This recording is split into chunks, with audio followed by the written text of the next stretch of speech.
Welcome to another edition of the Basketball Teacher Podcast. Our mission is to bring you discussions on a wide array of topics in the coaching world to grow players on and off the court. You can connect with us on YouTube, Facebook, and Twitter, and also reach us directly through email at basketballteacherpodcast@gmail.com. Now, here's your host, Coach Mike Hernandez. Welcome back, everyone. Thank you guys so much for joining us here for another episode. As always, wherever in the world you're listening to us from, whatever platform you guys are listening to us on, thank you guys so much for the support. Thanks for all the messages, the emails, the tweets, all that stuff, all that communication you've sent my way. Keep those things coming. Keep those suggestions for show topics coming, the questions coming. Keep it all coming. I really do appreciate it. I read all of it, and it means a lot. And what we're going to get into today is talking about working with guys, training players, teaching them, training them, while also keeping the game fun and enjoyable. And I think that this is something that's really important in the basketball world. I'm sure a lot of you who are listening have read about or seen stuff about the amount of burnout that happens, especially in the basketball, with the amount of games that guys play, and guys and girls, getting frustrated with the game or getting stressed or burnt out from playing so much that, as coaches and trainers, we got to make sure that we're keeping this game engaging and fun and keeping our guys and girls on the court so that they don't get frustrated or burnt out to the point where they stop playing. And that's why I think this topic is really important. So that's what we're going to get into today, that idea of teaching players, training players, pushing them, but also at the same time being positive, how to maintain that positiveness, keeping the game fun, making sure that it's enjoyable for them, and getting into all aspects of that. So that's what we're going to get into today. Very happy to be joined by a guest today who's got a lot of experience at the college basketball coaching level, 18 full years, graduate of FAU, currently St. Petersburg College assistant coach, well-traveled man, a lot of basketball knowledge and experience. Coach Earnest Crumbley Jr. is joining us today. Coach, again, appreciate you being able to come on and talk to us today. How are we doing? I'm doing great. Appreciate you having me. Awesome, Coach. Gave a little quick introduction, but I'll let you give the more formal one here. Go ahead and talk to the listeners about your basketball journey, where the game took you, where your coaching journey took you, and ultimately how you ended up where you are right now at St. Petersburg. My journey started very young.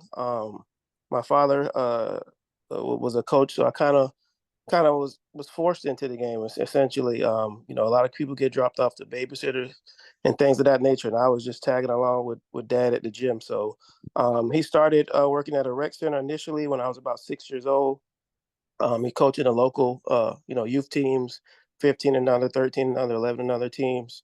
Me and my brother kind of were just thrown in the mix. So we were the pipsqueaks, on the 11 and under team. So we took our lumps early, but just the interaction, the competition, and the sheer amount of time we spent in the gym, that kind of developed our skill set, our toughness, and led us into, the next levels that we moved on to. So from there, youth ball, AAU, the whole nine. I competed in that. High school, I started as a freshman as a varsity at Lakewood High School here in St. Petersburg, Florida. Was a part of a legendary program. I'm a Hall of Fame coach, and Dan Wright. We were able to win over 100 games in 4 years, multiple state Final Four appearances. And from there, I moved on, got a full scholarship to FAU. I was a part of the original team to make it to the NCAA tournament in 2002. As of the last couple of years, they're back on the map, obviously making the Final Four run. So it took them about 21 years to get back. But, I was a part of that first team who actually got to the big dance, where we played the University of Alabama in the first round of the tournament. I was a Chevrolet Player of the Game, along with Maurice Williams, who went on to a illustrious NBA career. After that, after graduating from FAU, I graduated as all-time leading scorer, assists, points in the game, probably about 10 to 15 records there as a point guard, and kind of moved on from there and kind of got right into coaching. Started volunteering at my high school for about a year, got at Lakewood High School, got a JV coaching job at Admiral Farragut, another school in St. Petersburg, Florida, for a year, and then kind of got propelled into an opportunity to be a Division I assistant, a grad assistant the first year, and then got hired on the second year at the University of North Florida. For a couple of years, they were in the transition from moving from a Division II program to a Division I program in the Atlantic Sun Conference. So I was there for 2 years. Then moved on to an assistant position at Redlands Community College in El Reno, Oklahoma, about 20 minutes outside of Oklahoma City. Um, under a good friend of mine, Yafet King, I was his assistant for 3 years. We went on and won a state tournament there and went to a national tournament appearance at Hutch. Um, in 2011, he moved on, got a Division I job in 2012, 13, and literally maybe a week before school started. So I was placed into the interim position. I was head coach there for 5 years at Redlands Community College with multiple state championship runner-ups in the state while I was there, and then kind of got the bug to get back home. I was away from home for about Yeah. 10 years. I had missing the family. So I kind of wanted to get back closer to home. So I came home and had multiple opportunities other places, but I wanted to come back and be around my family. So I joined my dad's staff, and I've been one of his assistants now, going into my seventh or eighth year coming up. So it was an opportunity to kind of go full circle. Like I said, I got my start with my dad and kind of Yeah, came full back circle, around. Yeah. exactly working back with him, right back in the gym with him every day, recruiting, training guys, practice games, the buses, everything. So it was a unique opportunity to, stay close to my family, but also still be a part of the game. So it's been a blessing.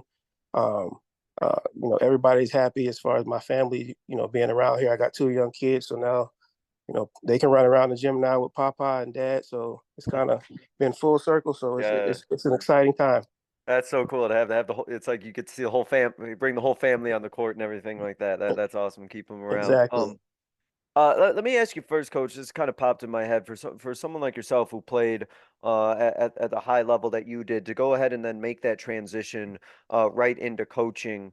Was that a struggle at all, going from somebody who was playing the game at the high level to now having to kind of step back and be on the coaching side and not being able to play it? Was that a seamless transition? What was that like from you, going from one aspect of being involved in the game as a player and then like moving over onto the coaching side? It was kind of both. It was difficult one because I was one of the, like a gym rat. I Hmm. love the game. I had tryouts and workouts and uh, tried to do the overseas thing, but nothing could quite stick. So as I was, kind of like I said, I was at home just working out, training, waiting on the call. I got the opportunity to start coaching while I Yeah. was home. So most of the opportunities that I got were, like I said, weren't solid, or something seemed like it always was faulty or some kind of situation. Some jobs are good, some jobs aren't. Some places are good, some aren't. So I could never get the right fit.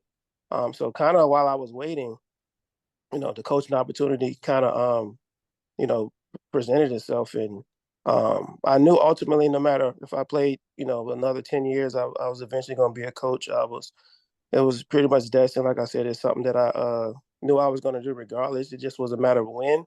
Um, so, like I said, initially it was difficult, but right when I essentially got in the gym and start doing the coaching thing, drills, practices, it felt like second nature. So, for some people that transition is difficult because you know, they they essentially want to try to play forever. But I understood, the opportunities that were presented in front of me. And ultimately that was something that I wanted to do regardless.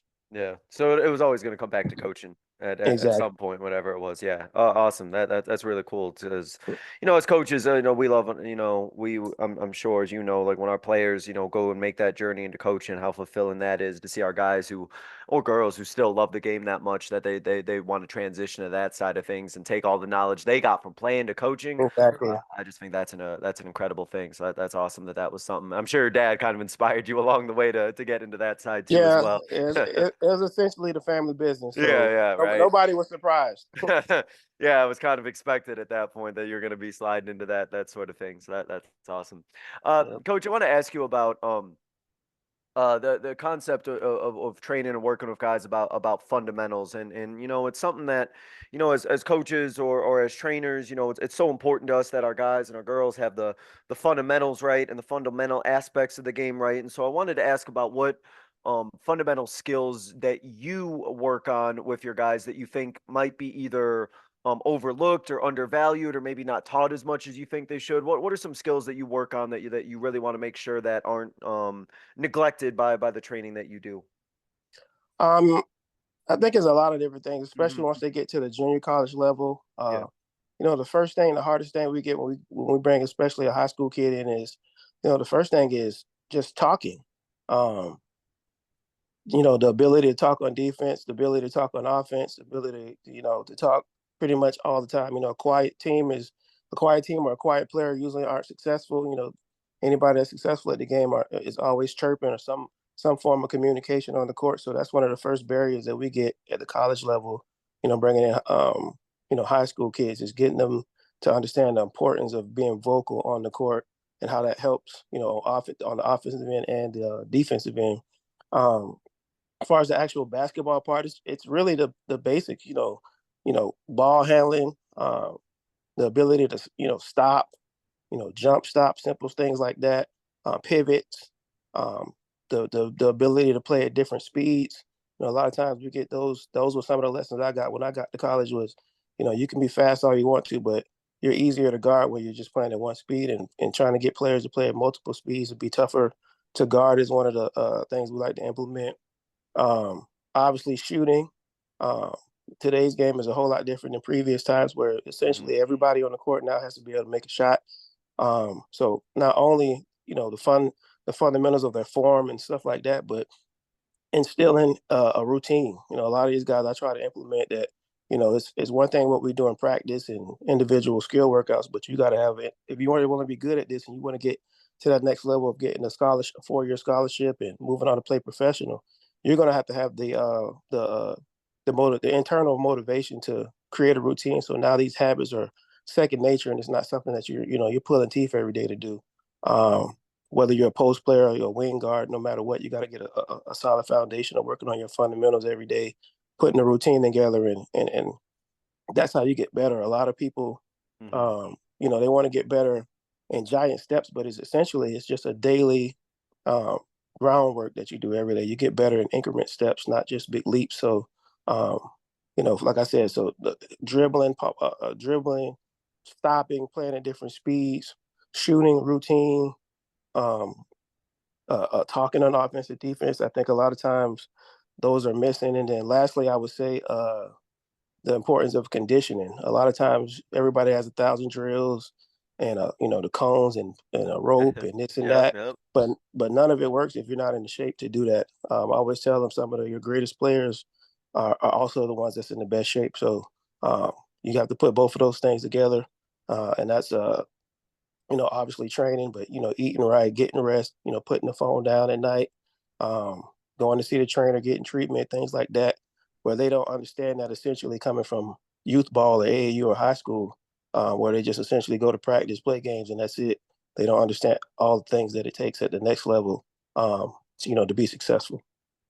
Yeah, and all those things, and what you talked about the fundamentals and having those fundamental skills down, because, and I'm sure you could speak to this too, for your guys, even if they have, those fundamental skills in place, the skill level that they need to get those skills off, or get their shots off, for example, or their ball handling, or all those things that maybe they had fundamentally sound in high school, completely different Mhm. level when they get to college. And probably something that you're working with guys is just the level that they need to be working at and training at and getting their skill level up on those fundamentals to compete at the college level. Things that maybe were successful and worked in high school, it may not be the same things that are going to be helpful for them in college. They may need to be stepping that game up, so to speak.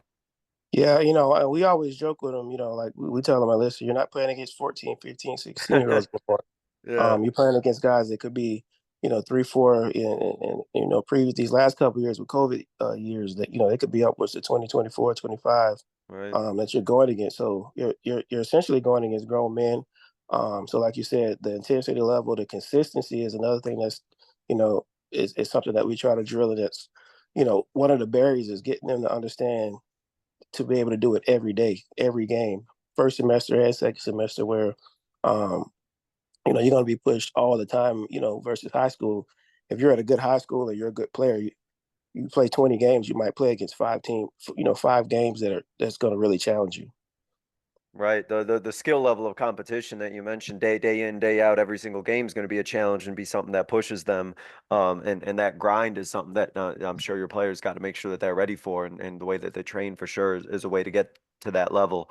Yep. So let's talk about, just that topic about, you're training guys, you're working with guys while also making sure that the game is still fun and enjoyable for them. So let me ask you about some of the things that you like to do when you're working with players, that you work with them on skill work or training, exercises or drills that you have them do that are pushing them, that are getting them better, but at the same time are also things that are enjoyable, things that are high energy, things that are also, keeping their spirits and keeping their motivation and energy level up. What are those kind of drills and skills and things that you like to work on with your guys that do that sort of thing? I think the first thing I like to implement is spontaneity. I try to Hmm. mix things up. Um, there's a lot of different ways to skin a cat, but I try to mix things up. Like I said, depending on if we're doing the group sessions or if we're breaking down into positions. I try to mix the drills up for one. I don't try to do the same drill Monday through Friday and the whole week, the whole month, the whole year. So that's the first thing. The second thing I like to do is add music. I know some coaches are, they don't like that stuff, or some kind of do. So I like to add music to workouts. I feel like it gives those guys a boost. A lot of times they have their artists and people they listen to that keep them energetic and that they like. Um, so I try to implement that, whether it's over a speaker or some kind of form, or Bluetooth or something where they can actually still hear the music, to give them energy. Competition, I like to add, especially when we're doing team stuff. I like to add competition. So we're doing a shooting drill, and I say, the last person that came in here was 8 for 10. So you're gonna get 9 for 10. What you gonna do?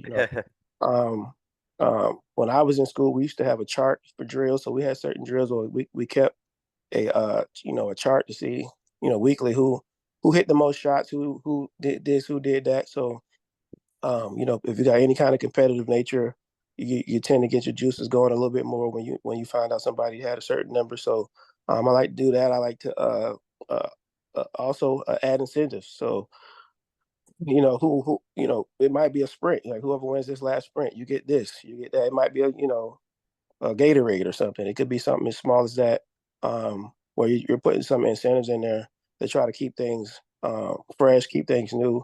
Obviously, competition is a part of the sport, so I always try to keep competition at the head of it, because that's why we're in it. Everybody you're playing against is trying to beat you.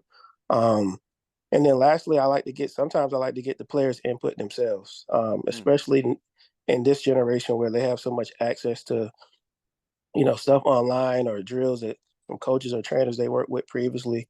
So I might ask them, like, what's a good, passing drill you guys used to do, or what's a good dribbling drill, or shooting drill that you like to do, and get their input on things, so they can actually kind of feel empowered. And I say with the group, we're doing Tony's drill today. This is his drill. He came up with this.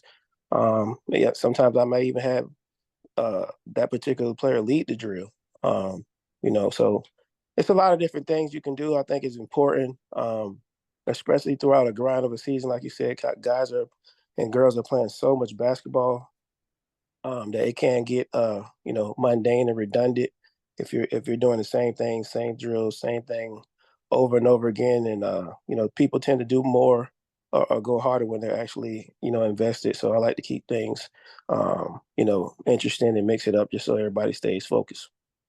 I'm curious about, and I want you to elaborate a little bit more because I think that's really cool that you talked about some drills and things that your guys designed, or that your guys kind of worked on or tweaked on or made that they want to work on. What kind of stuff do your guys, if they're having input on drills or they're coming up with ideas, what are the things that kind of matter to them? What are the things that they think are things that they need to work on or want to have drill work on?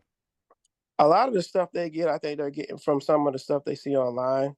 I'm not sure how much they're getting from high school coaches and things like that, but a lot of them are kind of mimicking the pro stuff that they see. So, they might say, Coach, I want to work on the snake pick and roll snake dribble today, or the hostage dribble today. Can we add that in there? And or if it's a post player, they might want to work on a spin move or a Dirk fadeaway or something that they've seen, to see somebody training. So I think a lot of their influence is watching trainers and all the access to information that they have, and they want to kind of implement, into their games. Sometimes I say, it's good. Sometimes it's, you got to get to that level before you can start taking those kind of shots Yeah. or those kind of drills. That, it has to actually be applicable to what we do, and the success, and their skill level.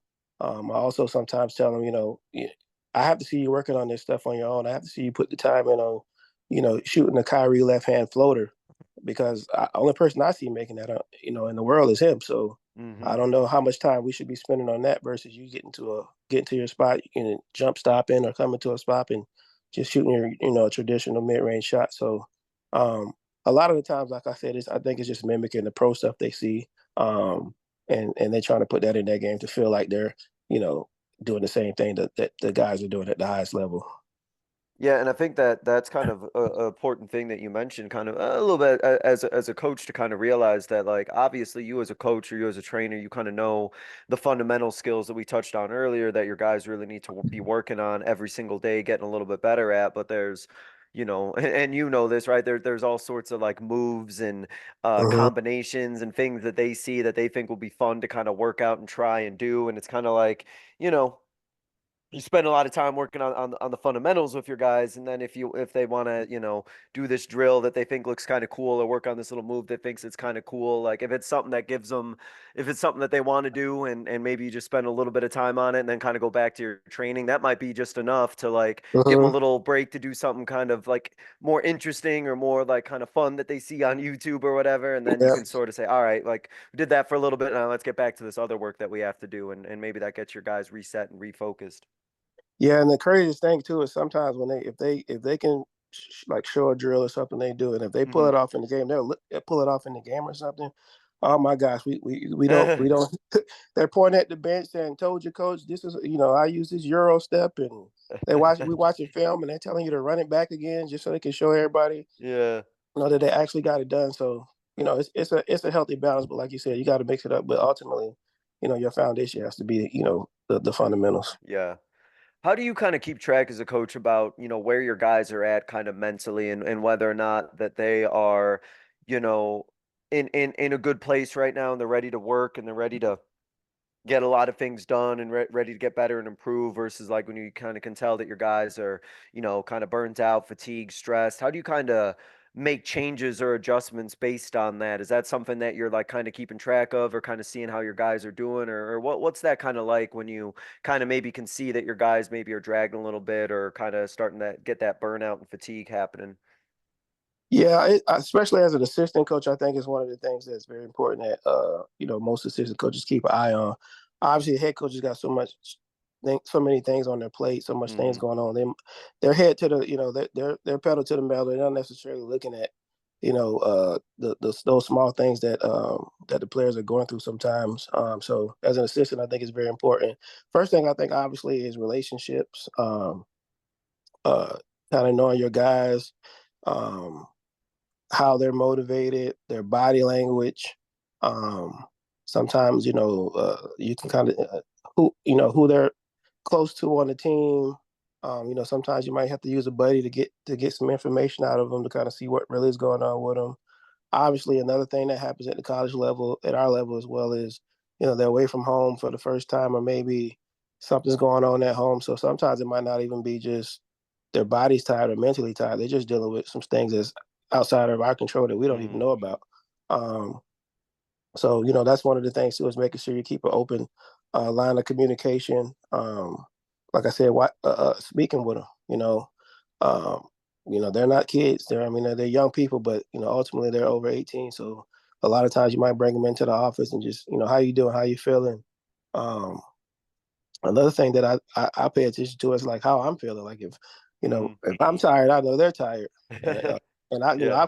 I've been through this before, so I've been where they are. So that's another way I can gauge things. But and one of the things too is just keeping an open line of communication with your head coach too. If you're an assistant too, like, hey coach, I get it, but today we might need to just watch film, stretch, shoot some free throws today, or we might need to get a guys a day off, or just kind of keeping the post not only with the team but with your head coaches and the whole staff is important as well to make sure everybody's aligned because ultimately our job is try to get the best out of them. So uh, we have to make sure as coaches that we kind of feed the things that they need, and then also give them some time off to de-stress. I'm also big in also doing some things off the court. Mm-hmm. A lot of times you get a gauge on players. A lot of times when you see them in an element outside of the gym all the time, because a lot of times they've never seen you in the element outside of the gym either. So Yeah, they you think you might have live to. there. Yeah, they think you're a robot. So they don't understand that, you like to eat too, you like to take a nap, and you have, stuff that you like to do outside of the game. So it's very important, especially in a long season. So luckily in junior college we get more of a break during the holidays. So we get about a 2-week break normally in December. So I think that helps our situation a little bit more than maybe other levels, because we get a break from each other. Coaches get a break from the guys. Right. We might start doing some recruiting, going to holiday tournaments, stuff like that. And when they get back, I think a lot of times they're refreshed. We're refreshed, and getting ready for that conference run. So that helps too. Just sometimes just getting away from everything, and a lot of times you can appreciate it more. And then, like I said, you get a reset. So keeping that balance is very important. And like you said, guys are playing so much. Even the best of the best of them are, running on their own, lifting on their own, shooting on their own. So sometimes you got to kind of save them from themselves by, breaking up the monotony and breaking up the grind, so to speak, just to catch your breath and refuel or retool for what's going on next.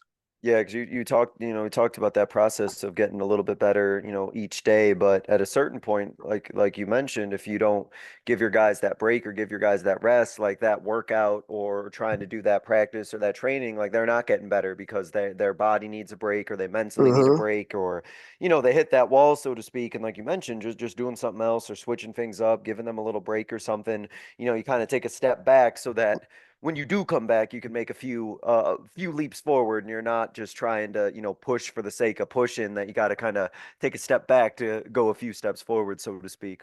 Yeah, and I speak with them too about, because like I said, I was one of those guys that was in the gym for hours outside Hmm. of practicing games. So I get it. But one thing that I learned is you got to be efficient with your workouts, especially when you get in the seasons. The way you train in July is not the same way you train in January. So you get in the gym, you get your shots, like I said, your routine. You get in, you get out. Same, with the weight room, and then also prioritizing, sleeping as well. And then as the team aspect too is just cutting down practices as the time of practice as the season go along. Once you get to second semester and it's January, February, you're in the midst of conference. That's not the time to have your 3-hour practice. Yeah, yeah. I was just talking to a coach about that. It's the same thing. Like you have like all your systems in place. Everybody knows what it is that they're doing. Everything could be tightened up at that point. And it's like you kind of mentioned. Your guys kind of know what's going on. You guys know exactly Uh-huh. what needs to get done and how to be more efficient. And everybody's able to make the most out of a shorter practice. And like you said, not necessarily the time to do that 3-hour one. I think if you're doing those 3-hour ones at that point of the season, like You're in something's trouble. probably really Yeah, wrong at that point. They should be getting shorter, not longer as the season's yeah, I going on. agree. Yeah. You mentioned I want to ask you about film and when you're looking at film of guys, and film is one of those things, you know that, and I know this, coach, is super important, but it's also it could be really useful or it could be really maybe not so useful depending on the way that the coach is structuring it or in the way that Uh-huh. that film session is going. So I wanted to ask you about what kind of goes into watching film with your guys in a way that they're learning from it, it's useful to them, they're engaged in it. Talk about that film process with your guys and how that looks. Well, at our level, a lot of times it's their first time even looking at film, so that's the Hmm. that's the first hurdle. Outside of them sending highlight tapes and things of that nature, where we're actually looking at film and, like you said, try to get better as an individual, as a team, and also prep for our opponent. So the main thing is the first thing is teaching them exactly what we're looking for. So you're watching it. We're all here watching this tape, or you have them in the office individually watching this film, breaking down things that not only you're going to need to be successful, but our team is going to need to be successful. So it might not be a situation where we're just going to sit there for 3 hours and run a play back, and cuss everybody out, for their mistakes. But it's just trying to pinpoint the things that they could do better. A lot of the stuff that we talk about, a lot of times they don't see because obviously they're playing. So when we're saying this is you're not running the lane hard or the wing hard. And they think they are, and then you pop the film in and see like you're jogging. I know how fast you can actually run. You're not actually giving your best effort. They might see it like, okay, now I see what you're saying, coach, or getting ready for an opponent. So, as you know, scout reports change day to day. So, we could have spent the whole week going over the top of ball screens against so and so, and then tomorrow we're playing somebody that we have to trap or you have to go under or something else. So, breaking down the opponents and the how quickly things change is something that they got to our guys and I think college players have to get used to. Um, switching from game to game, team to team. In our league, we play guys multiple times, so you might not be able to do the same thing you did, first semester against this team. They might have a new player, like somebody might have came out of off an injury.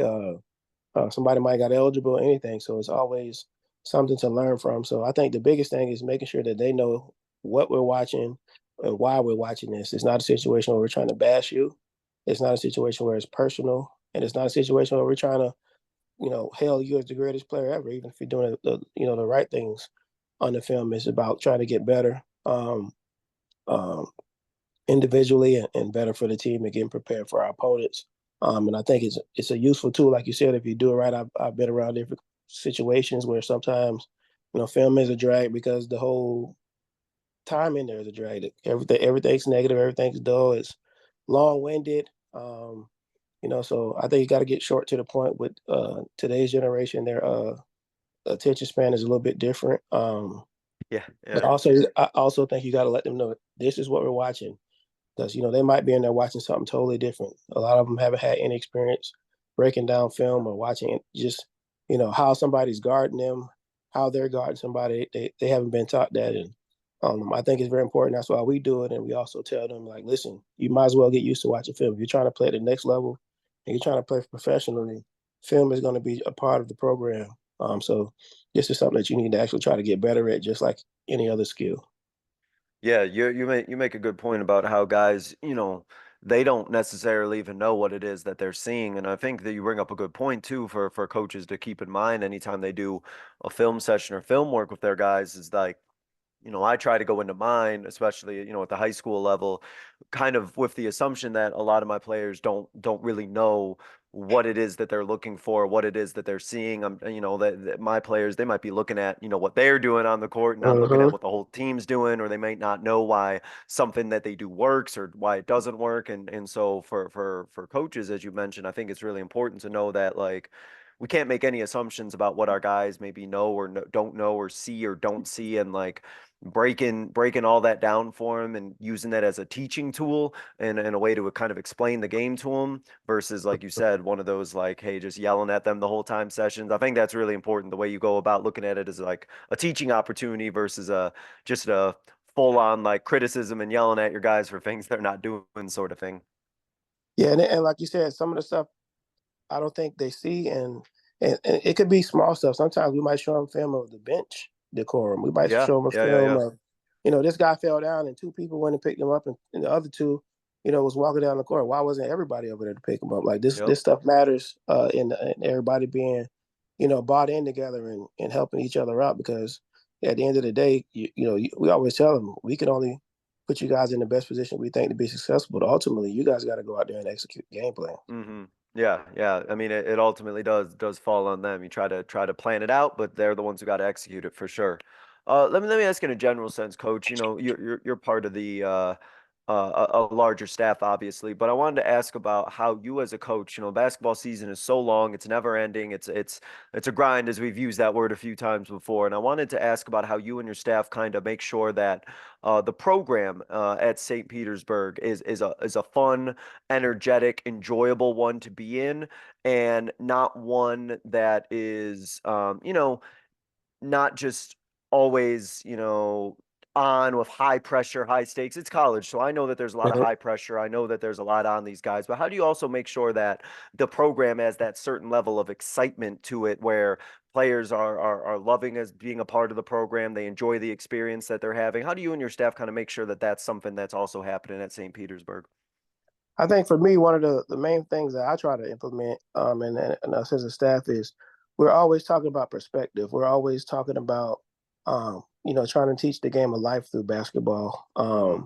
They understand that a lot of these principles and a lot of stuff that we're talking about will transcend just the actual game. A lot of the stuff that we're speaking on is something that you're going to be able to take with you, for the rest of your life, whether it's in the basketball world, business world, family world. It's all relative. So we're always talking about keeping the right perspective, understanding what's important. We're always talking about making sure you're always appreciative of this opportunity. There's always, there's millions and millions of people playing basketball, and a lot of them wish they were in your position. So having gratitude for the opportunity to play the game every day and go to class and and essentially, play a kid's game. It's something that we're always preaching. We're always talking about also maintaining the right perspective when it comes to your family. We always tell you call your mom, dad, whoever, just tell them thank you. A lot of the times people don't understand, and those sometimes the players don't understand what their family and their circle have pretty much sacrificed and went through to get them to, you know, a junior college scholarship. It's a lot that mom or dad or grandma, uncle, whoever that raised them and all the coaches that they had, poured into them to get them here. So a lot of times we're making sure that they keep a sense of gratitude, appreciation for them, for not only the opportunity they have, but the people who got them there. Um, so I think remembering your why, a lot of times, like you said, with the grind and, it's practice number 66 of the season. Yeah. Remember why you're here, fellas. Remember why you came here. Remember all the running and lifting you did to get here. Remember what your ultimate goal is, because, we always tell them no matter how great we do, you do. You're playing for your next scholarship here. This isn't a pit stop or the end all be all. So remember why you came here, on and off the court. A lot of times, um, it's more like I said than the basketball portion of it. That's also, you know the off the court part of it, being a good. We're harping to be a good student athlete. Making sure you take care of your academics, being a good person. We're very big on trying to bring in quality people, who treat each other and treat people the right way. Um, so just remembering your why on and off the court, I think helps keep that perspective and breaks up the monotony of, a long season and, hopping off a bus at 3 in the morning, got to wake up, go to class. Sometimes, that can wear down on them. But, ultimately, if you can reset and remember what you're doing it for, why you're doing it, and keeping the right perspective and, continue to try to grow and learn, you'll be better for it. And lastly, I tell them that, you're a part of a small percentage of people who even get to go to college. Yeah. For one, so it's a reason why you're here. Everybody can't do this. I know plenty of talented people. Everybody know plenty of talented people, um, who ultimately, couldn't handle a college structure and everything that it entails. They can do the basketball portion of it, but to be successful, there's a whole lot of other things that goes into it. So, I let them know also, you're part of a small percentage of people who's doing this. Everybody think they can do this, and it sounds good, from home or from a keyboard, but when you're in it, it's different.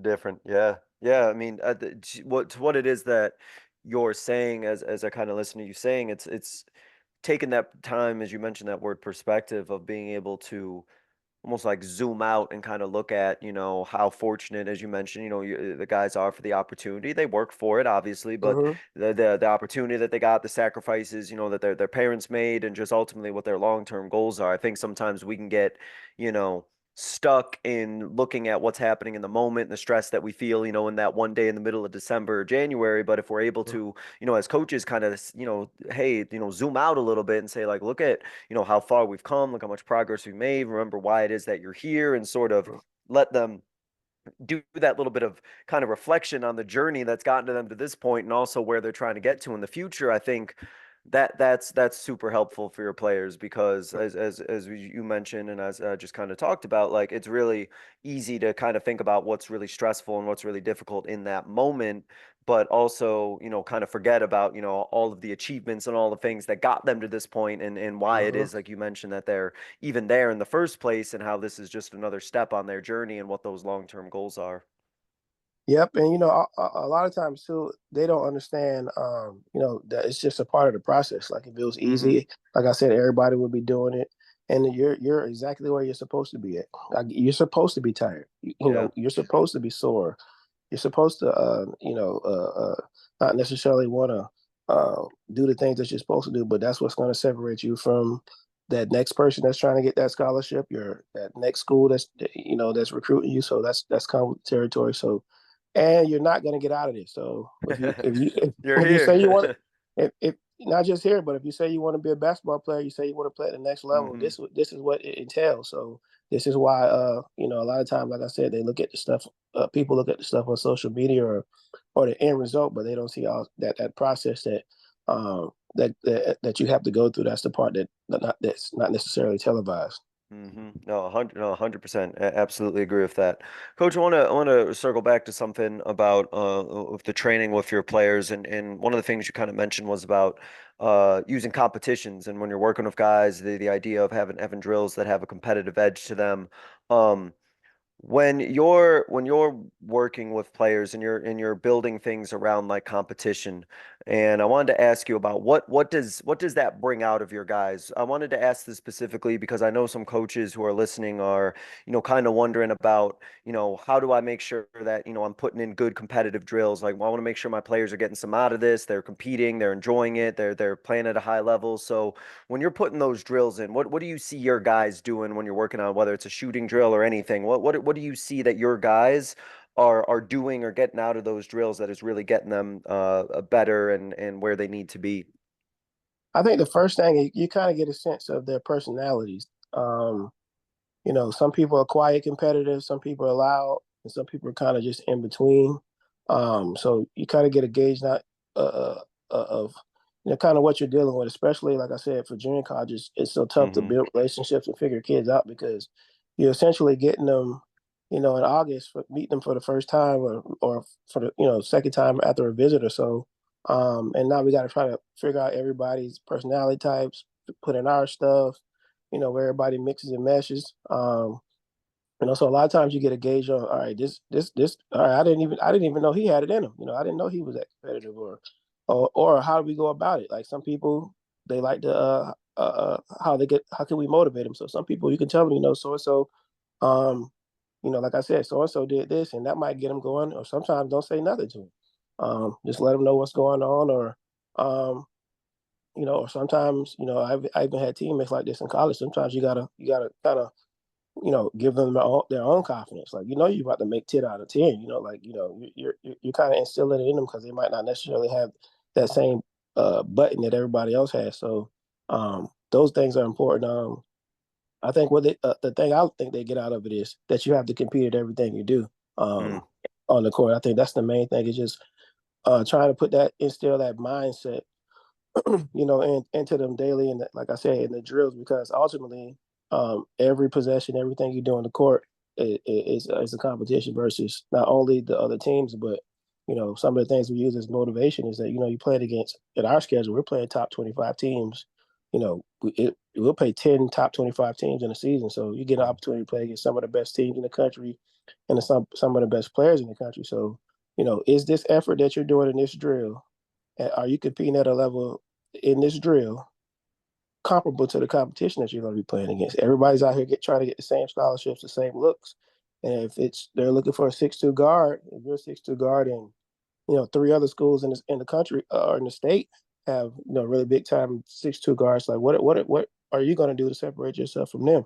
What is your game going to look like you know, matched up, measured up to them. How are you gonna, how are you gonna separate yourself? What can you do differently? And a lot of times people think there's a switch you can turn on, but 9 times out of 10 it doesn't work that way. Those kind of people are rare. Who can just turn it on, turn it off. So we're trying to make sure we're instilling a mindset essentially of competition, like I said, having fun. And usually, I always tell them you usually have your most fun when you're going the hardest. You don't have fun when you're half stepping or not giving your best effort or you're not enthusiastic. Um, when you're giving your best effort, you're maximizing your energy, you're pushing yourself. That's when you have the most fun. That's when you get the most out of it.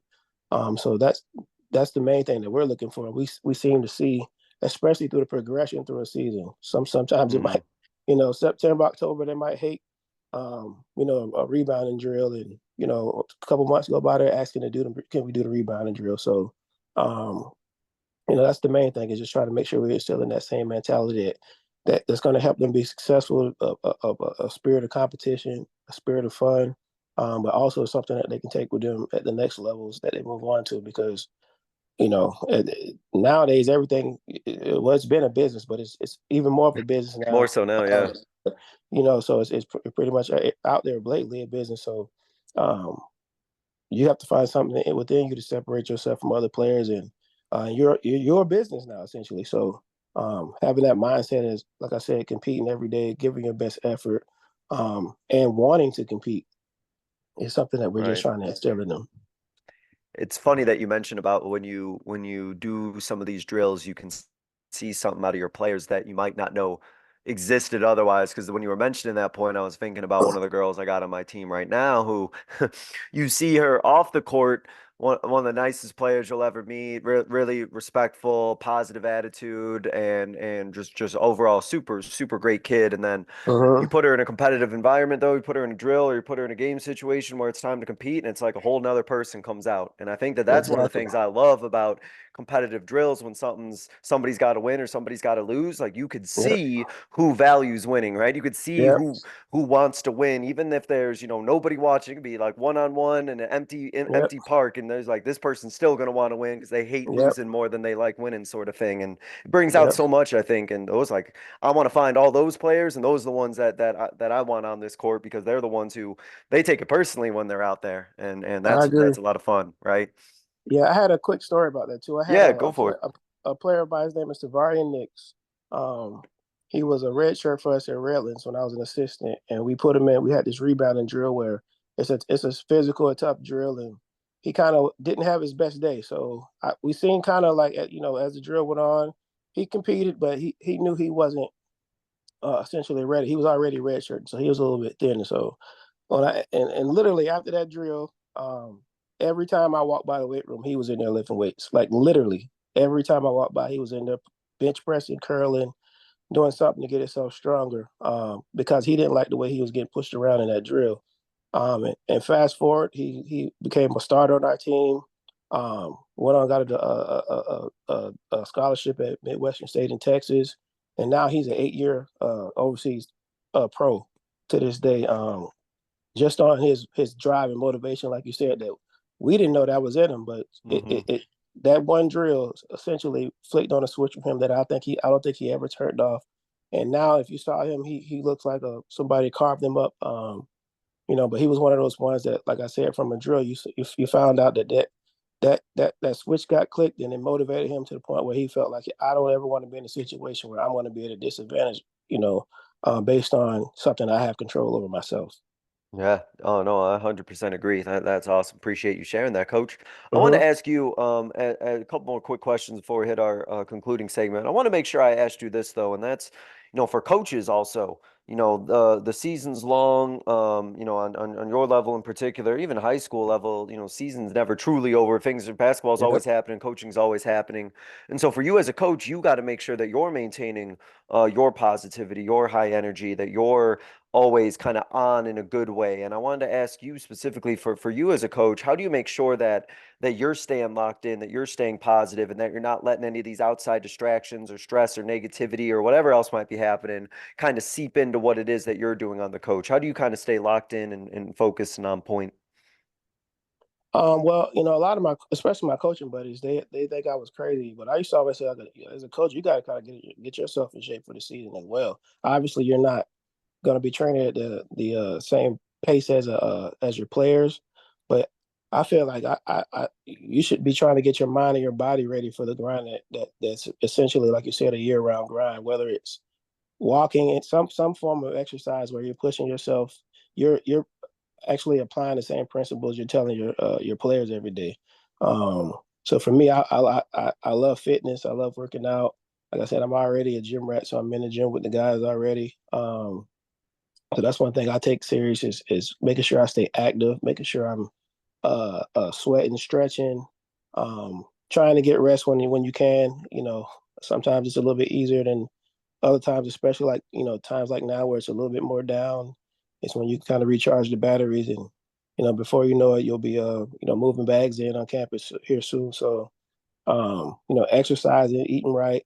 I think a lot of times as coaches, you're on the road, you're after a game, you're McDonald's here and on recruiting, you're in the car all the time and traveling to airports Mm-hmm. and stuff like that. So a lot of times it's hard to put the right fuel in your body, but as best you can, try to put stuff that's going to give you vitality in your system. I think having some time to yourself is big. Well, some coaches like to golf, and I'm a movie buff. I can sit and watch a couple movies, and I feel a whole lot better.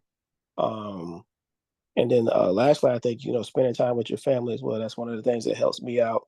I know from my dad on our staff, Sundays are that's it. We don't do nothing. Sundays is literally we call it family day. So go be with your family, take a day off, take your mind off of practice or games or anything. And kind of just step away for a few hours, and you can get right back to it.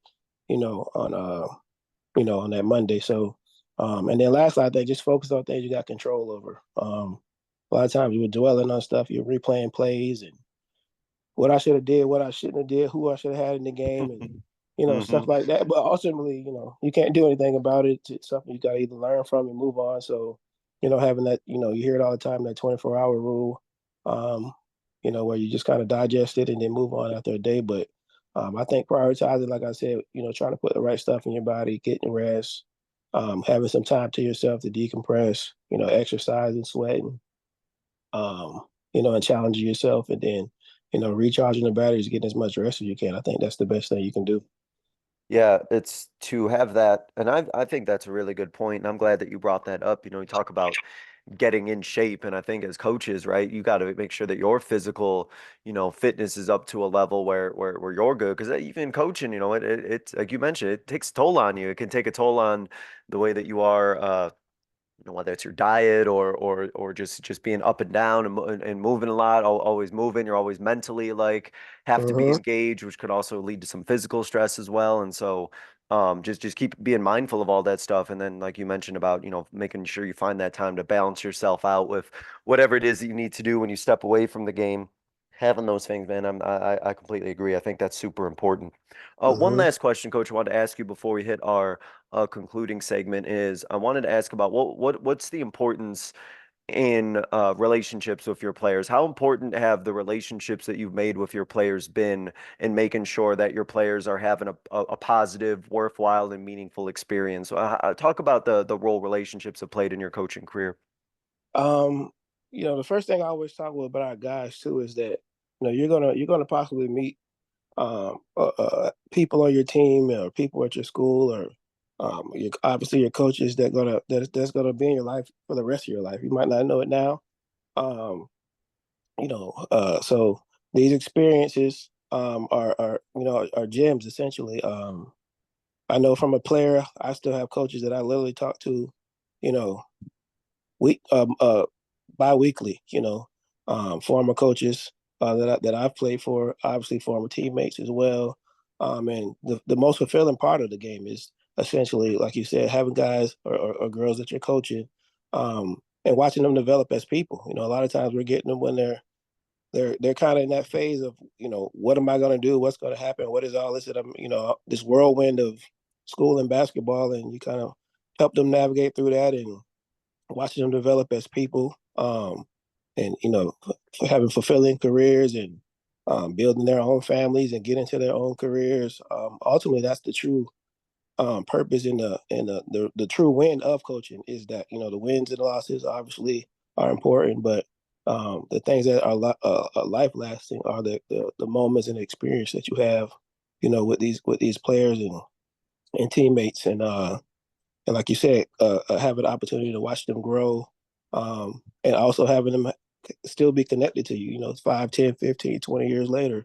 Literally, I was on the phone with one of my former players. He trying to help me recruit kids now. So it's crazy. It's full, it's full circle. I feel like I was just in the gym with him, you know, rebounding. Yeah.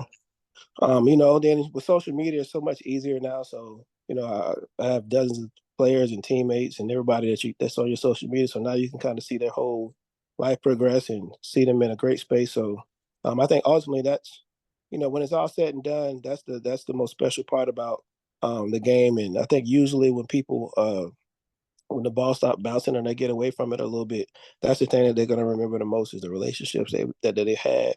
Um, the experience and the moments that they've had. I think that'll even outweigh the wins and losses. And another thing I always try to tell our guys is, who your relationships and how you treat people will help you throughout your life. If they remember that you were a good person and you were a positive person, you did the right thing.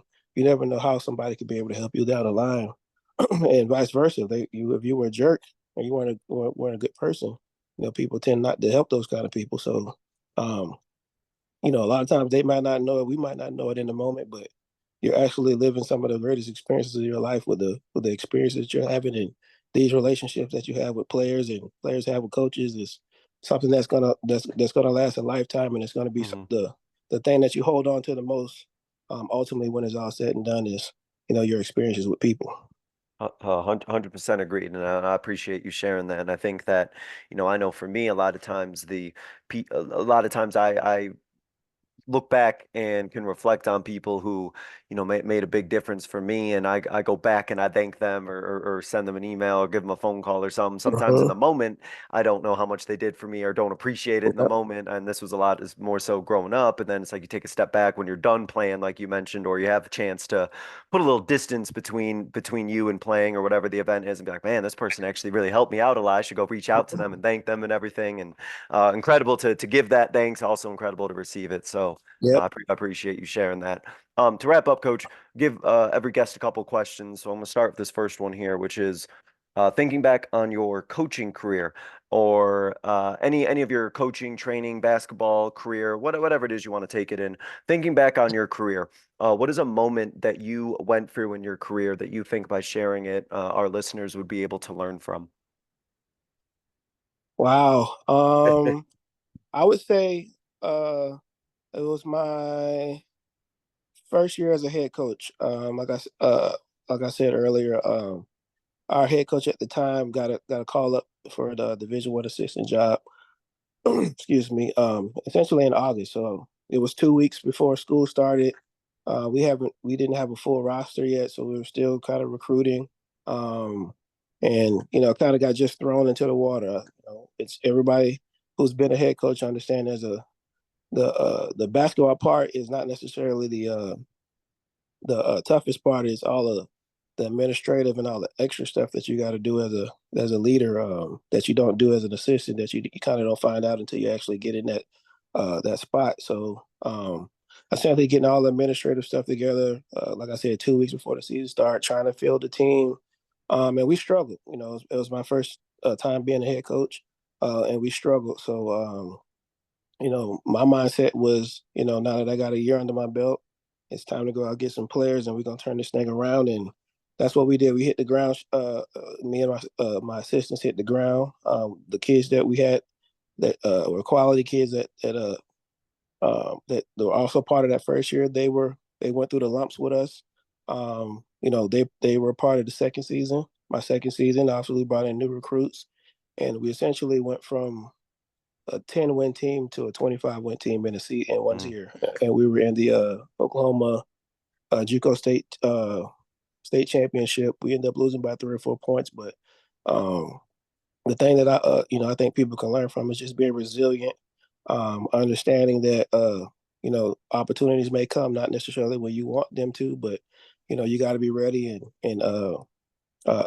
ready to put your best foot forward, and then also there's redemption on the other side of things a lot of times too, where sometimes you might have a bad season, a bad game, or a bad Mm-hmm.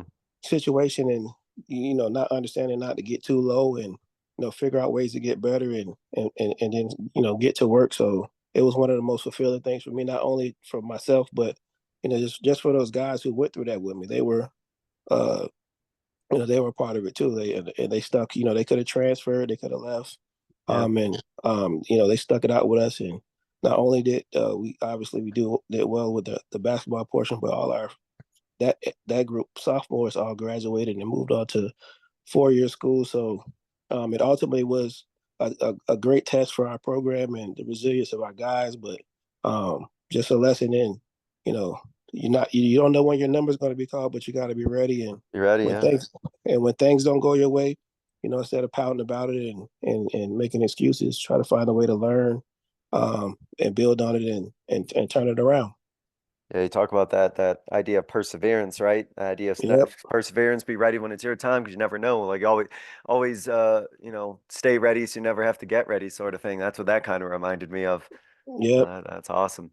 Coach, to wrap up, I give every guest kind of what I call a 60-second soapbox, but I'm not going to time you, so you can go over 60 seconds. Don't worry about it. But I want to give you kind of a platform to get out kind of a final thought, a closing message, something that you kind of want to just leave the listeners with. You can take it, any direction, coaching or basketball related that you want, since it's your soapbox. But I want you to have that platform, Coach, to go ahead and share out whatever that final idea it is that you want. So I'm going to go ahead and give you the floor, Coach. I'm going to let you take it from here.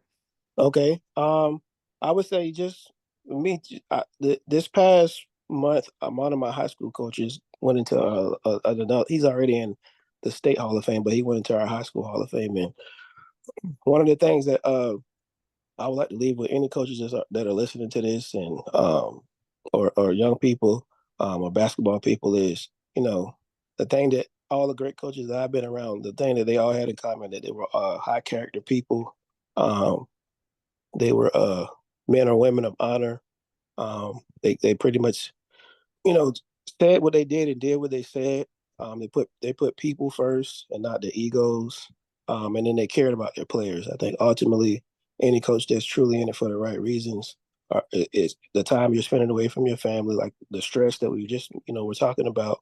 It's all worth it when you're pouring into young people and they're finding ways to be successful. So the biggest thing I would like to leave is just continue to do that. Make sure you're pouring into the people, to your players and the people in your program the right way, giving them a good example, and like I said earlier, teaching the game of life, um, through basketball, because ultimately that's going to last longer, and there's going to be a day when the ball stops bouncing and the whistle gets put down, and the relationship you build and the values that you instill in your players and your teams is going to be something that not only that they can be successful with, but eventually they'll be teaching some of the same lessons, and using some of those same examples, with their families or their coaches, or their teams that they're a part of, if they're ever a coach or something like that. So one hand washes the other, and each one teach one. So ultimately I would like to leave that message.